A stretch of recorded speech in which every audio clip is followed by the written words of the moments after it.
Chers élèves de terminale, bonsoir. Je dis bonsoir car il est 22h56 et je vous devais une petite vidéo à la suite de tout ce que vous m'avez envoyé. Donc je vous remercie déjà pour tout ce que vous m'avez envoyé, pour le travail que vous avez fourni. Bravo aux élèves les plus sérieux.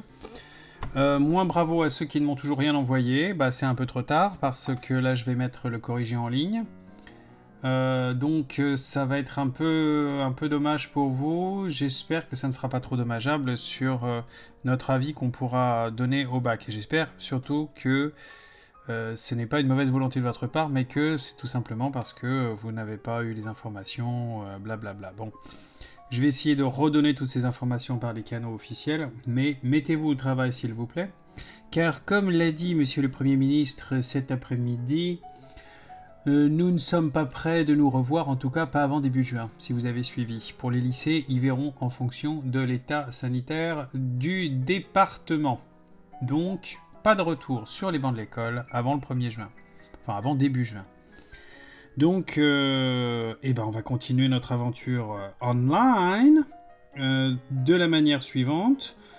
Je crois que je vais simplement vous demander un travail écrit par semaine, parce que sinon, moi, je ne vais pas pouvoir gérer les envois de mes classes de terminale, de mes classes de seconde 2 fois par semaine. J'ai déjà beaucoup de choses à vous que je dois dont je dois remonter des informations, l'exercice de suite que vous avez fait avant les vacances, et puis là les exercices que vous m'avez rendus. Donc le temps que je consulte tout ce que vous m'avez rendu et qu'on en parle la semaine prochaine, vous allez travailler sur un tout autre domaine et sur des exercices que vous allez devoir me rendre par écrit de la même manière.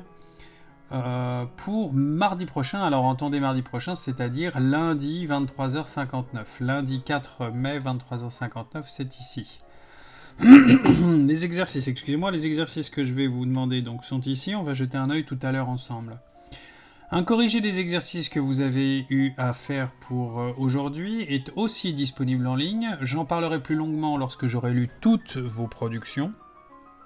Comme ça, je saurai plus précisément où vous avez fait des erreurs, où ça a été difficile pour vous. Ce corrigé en ligne, le voici. Il y a l'ensemble des informations dont vous aviez besoin pour réussir ces exercices-là. Il y a les 3 exercices. Je rappelle que l'exercice 2 était facultatif uniquement pour les élèves qui souhaitent faire des mathématiques l'année prochaine. Je rappelle que le reste, l'exercice 1 et 3, était obligatoire pour tout le monde, tous les élèves. Vous êtes en terminale, vous faites des mathématiques jusqu'au 4 juillet inclus. Résultat du bac, on ne sait pas encore comment ça va se passer, mais officiellement c'est toujours le 7 juillet, avec commission de délibération. Donc au travail s'il vous plaît, concernant les mathématiques. Voilà, ce corrigé est en ligne, si vous voulez jeter un œil par rapport au travail que vous avez fourni, s'il y a des choses que vous n'avez pas comprises, on en reparlera la semaine prochaine. Concernant les exercices que je vais vous demander pour lundi prochain, comme je vous l'avais annoncé, ce sera des exercices sur les probabilités, et il y aura aussi un petit exercice de recherche uniquement pour les élèves qui souhaitent faire des mathématiques l'année prochaine. Je vous présente le sujet de ces exercices que je vais vous demander. Il y a 3 exercices, Un premier exercice de probabilité, somme toute assez classique. Un deuxième exercice sur la loi binomiale, MIAM, il va falloir réviser ça. Et un troisième exercice de recherche, c'est cet exercice 3, qui est facultatif pour les élèves qui ne font pas des mathématiques l'année prochaine, mais obligatoire pour les élèves qui souhaitent faire des mathématiques l'année prochaine. Donc je vous encourage à aborder cet exercice. C'est un exercice de recherche parce que c'est un petit peu plus compliqué que les exercices type bac. Des exercices un peu du type de ce qu'on pourrait vous demander à l'oral dans une classe préparatoire en début d'année. Voilà, parmi les questions. Ce sont des calculs qui ne sont pas évidents, des calculs à faire avec des paramètres, des A, faut dériver avec des A et des B, un peu comme dans l'exercice 2 que je vous avais demandé pour aujourd'hui. À vous d'essayer de comprendre l'exercice et d'essayer de vous y mettre. Je pourrais faire une petite vidéo d'aide vendredi, si vous avez, si c'est nécessaire, si certains élèves me le demandent. Concernant l'exercice 1, c'est un exercice de probabilité somme toute très classique. J'attire votre attention juste sur le fait qu'il va falloir faire dès le départ les 2 arbres de probabilité. Vous avez des filles et des garçons, FG, qui aiment le cinéma, C, ou qui n'aiment pas le cinéma, C bar. Vous avez donc 2 arbres possibles. Je ne les ai pas dessinés exprès, mais je vous les donne à l'oral. Un premier arbre qui conditionne par fille, garçon, et puis pour chaque branche fille-garçon, il y a C ou C bar, et puis C et C bar, vous l'imaginez bien. Et puis il y a le deuxième arbre possible qui commence à conditionner par C, C et C bar, et puis dans C, F et G, et puis dans C bar, F et G. Si vous avez des questions, vous pouvez bien sûr me les poser, soit en commentaire, soit par mail, il n'y a pas de problème. Que dire d'autre? Somme toute, c'est un exercice un petit peu différent du type bac, mais il utilise exactement les mêmes propriétés calculatoires dans l'arbre. Il n'y a absolument rien de nouveau là-dedans. Vous remplissez les deux arbres, vous essayez de faire les calculs. C'est la petite question 2B, et là il y a la question 2B et C qui peuvent être un petit peu plus originales. Mais je suis sûr que vous allez pouvoir aborder le problème. Concernant la loi binomiale, il va falloir réviser cette histoire de loi binomiale, donc vous renvoyez dans votre cours. Je vais vous présenter aussi une option pour pouvoir réviser la loi binomiale d'une autre manière. Bon, voilà, un échantillon de N personnes. Alors, quand je dis N personnes, dans toute la population de l'Île-de-France par rapport à une grippe en 2015, la première question prend n égale 20. Donc, on se place dans une situation où, parmi 20 personnes, on note le nombre de personnes qui ont été atteintes par la grippe en 2015. Question classique. Variable aléatoire, quelle est la loi de probabilité? Vous revoyez le petit laïus, là, avec l'indépendance, tout ça qu'il faut bien mettre. Par écrit. Quelle est la probabilité qu'aucune des personnes? Quelle est la probabilité qu'au moins une personne? Quelle est la probabilité d'avoir plus de 3 personnes parmi 20? Vous pouvez faire tous ces calculs à l'aide des formules. Vous pouvez faire ces calculs à l'aide des calculatrices. Pour revoir comment utiliser la calculatrice avec les lois binomiales, vous pouvez vous replonger dans votre livre. Vous pouvez reprendre les notes qu'on a faites ensemble. Vous pouvez aussi rechercher franchement sur YouTube des tutos concernant la loi binomiale. On en trouve des dizaines. Et toutes sont, il y en a toutes qui sont très bien expliquées. J'en ai pas une ou une autre à donner. Et c'est quand même plus facile parce qu'ils ont les outils. Moi, j'ai pas les outils là pour vous montrer en fonction des calculatrices comment faire. Surtout que j'ai pas de Casio. Donc voilà. Concernant cette loi binomiale, il y a un moyen de réviser vos mathématiques. Et alors là, je ne sais pas si vous connaissez, mais alors je vous encourage à y jeter un œil parce que c'est pas trop mal. Et en tout cas, ça s'est fait aussi bien que moi, voire mieux. C'est le logiciel qui s'appelle Molotov. Alors Molotov, c'est un logiciel qui est accessible sur n'importe quelle plateforme, gratuit. Je suppose que vous connaissez déjà. Alors, ah tiens, là c'est la petite musique de fond, j'en parlerai à la fin s'il y en a qui s'intéressent. Molotov est une application qui vous donne accès à toutes les chaînes télévisées de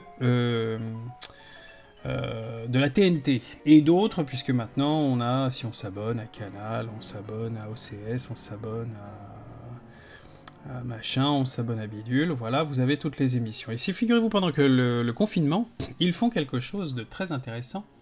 Ils appellent ça Molotov pour l'école. Vous l'avez ici. Classe de 6e, 5e, 4e, etc. Vous choisissez judicieusement classe de seconde, vous avez plein de trucs sur l'histoire, tout ça.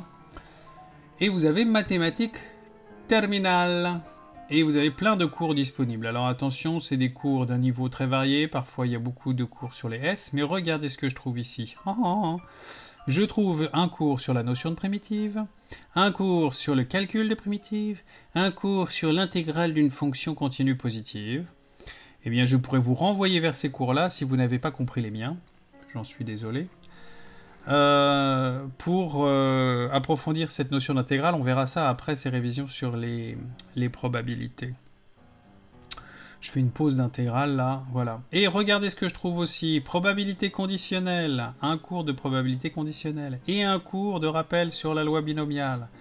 Alors, vous lancez ça, il y a un gentil monsieur avec une jolie barbe et des jolis cheveux, plutôt jeune, qui va vous faire un magnifique cours sur les probabilités conditionnelles et la loi binomiale. Voilà, vous pouvez y jeter un œil, c'est en complément du cours qu'on a déjà fait ensemble.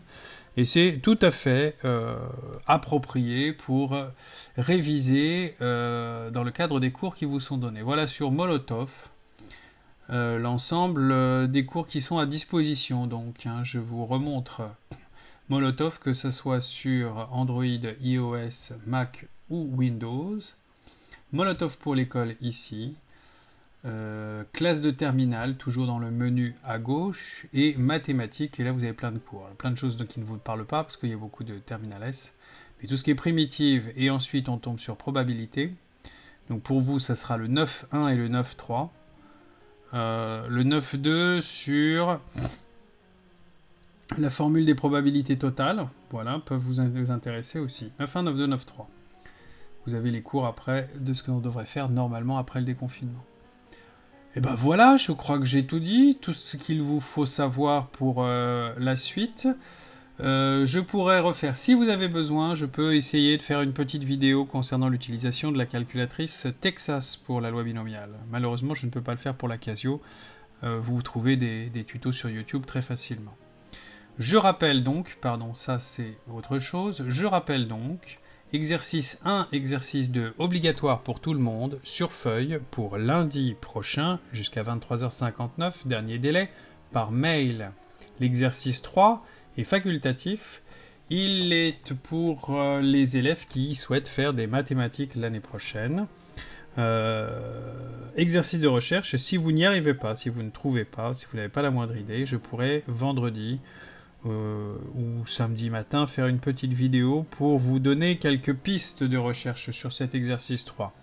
Dernière petite remarque sur l'exercice 2, la question 2AB est aussi une question, plus de questions de recherche, un peu dans la veine des élèves qui veulent faire des maths l'année prochaine, mais ce sont des questions qu'on a pu trouver au bac, alors j'estime qu'elles sont pour tout le monde quand même. Voilà, bon courage à tous, j'espère que tout va bien pour vous, restez connectés et fournissez-nous du travail pour qu'on ait envie de vous donner votre bac avec mention. Bon courage, portez-vous bien et à tout bientôt. Ah oui, j'ai oublié. Oui, bah oui, bon, c'est de la culture, mais on fait ce qu'on peut. J'ai oublié, pour ceux que ça intéresse, la petite musique de fond. C'est un pianiste que j'aime beaucoup qui s'appelle Brad Mehldau, pianiste de jazz qui a fait énormément de musique, quelques musiques de films, mais voilà. On aime, on n'aime pas, c'est du jazz, il faut savoir, et cet album-là est un peu particulier. Il a fait comme tous les musiciens de jazz dans leur carrière, il s'est tourné vers Bach, Johann Sebastian Bach, et il en a fait des reprises avec improvisation sur le sujet, etc., etc. Des thèmes que vous connaissez très probablement tous, et qu'il a repris à une manière un petit peu jazz, dans un style que j'aime beaucoup. Brad Mehldau est un pianiste que j'apprécie énormément. Entre autres, rien à voir avec The Get Down. Voilà, j'ai fini, à très bientôt, et bon courage à tous.